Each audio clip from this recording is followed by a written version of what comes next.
Hola, soy Nicolás Carmona y en este video se tratará la convección. ¿Qué es la convección? La convección es una de las tres formas de transferencia de calor. Esta es realizada mediante un fluido y cumple lo mismo que la conducción, solo que esta es en sólidos.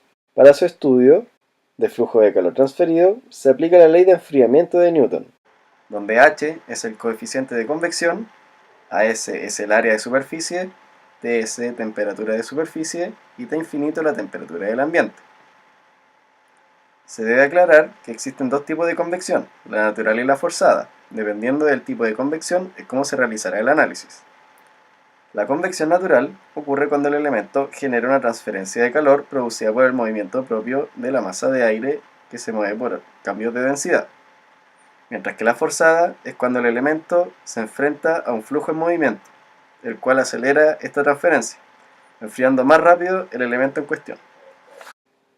Para acompañar y facilitar los cálculos de convección se tienen números adimensionales. A continuación se nombrarán algunos. Número de Nusselt. Este número mide el aumento de transmisión de calor desde una superficie por donde un fluido discurre comparado con la transferencia de calor si esto solo ocurriese por conducción.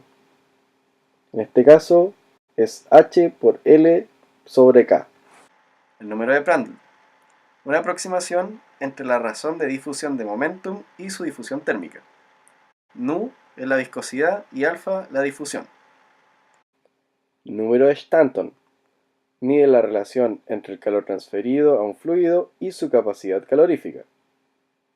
Además, se puede expresar en función de Nusselt, Prandtl y Reynolds.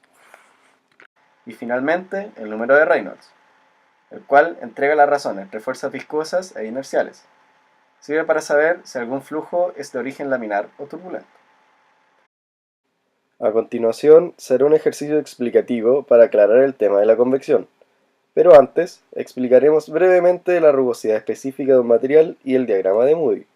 Para poder trabajar problemas en donde se tenga una pérdida de carga por cañerías, se debe utilizar el diagrama de Moody. Este diagrama entrega el coeficiente de fricción a utilizar. Para encontrar este valor, se debe calcular el Reynolds en función del largo, para saber si este es un flujo turbulento o no, y la rugosidad específica. La rugosidad específica viene dada por la siguiente relación, donde K es la rugosidad del material, esta es medida del laboratorio o viene dada por el fabricante, mientras que D es el diámetro del material. Además, existe una ecuación la cual se debe resolver iterativamente y entrega un valor aproximado del coeficiente de fricción. Para el siguiente ejercicio se utilizará esta ecuación, la cual solo es aplicable en flujos turbulentos. Esta relaciona el coeficiente de fricción con el número de Prandtl y Stanton. Se tiene una cañería que se encuentra a 71 grados Celsius, la cual tiene una longitud igual a 9 metros y un diámetro de 5 centímetros. Como esta cañería no es ideal, se obtuvo empíricamente que su rugosidad relativa era de 0,002.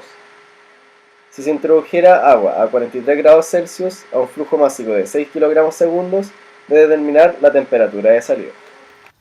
Los datos conocidos y entregados por el ejercicio son los siguientes. La densidad del agua a 43 grados Celsius, la viscosidad, el Cp, la rugosidad específica, el flujo másico, el diámetro de la tubería, la temperatura de entrada del agua, la temperatura del tubo, la temperatura de salida que es la desconocida y la temperatura media sabemos que es temperatura de entrada más la de salida dividido 2. Con esta ecuación podemos descubrir cuál es la velocidad que tiene el flujo, la cual es 3,084 metros por segundo. Calculamos el Reynolds en función del diámetro para poder descubrir cuál es el coeficiente de fricción. El Reynolds, como nos da un valor sobre el laminar, tenemos que usar el diagrama de Moody, el cual nos entrega un F de 0,024. El Reynolds en función del largo nos da un valor de orden de 10 a la 7, lo que nos implica que es un flujo turbulento, o sea que podemos usar la relación que mencioné anteriormente. La relación es esta. El número de Stanton se calcula de esta forma y el número de Prandtl de esa forma. Obteniendo el número de Prandtl, podemos plantear la siguiente ecuación para poder despejar H.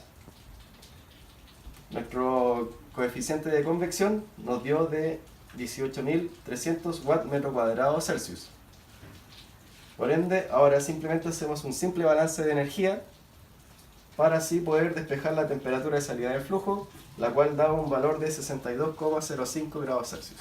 Con esto se puede demostrar que la convección es muy aplicable en términos ingenieriles, ya que su análisis sirve para modelar y tener aproximaciones a casos reales, como por ejemplo el análisis de un intercambiador de calor en un proceso industrial.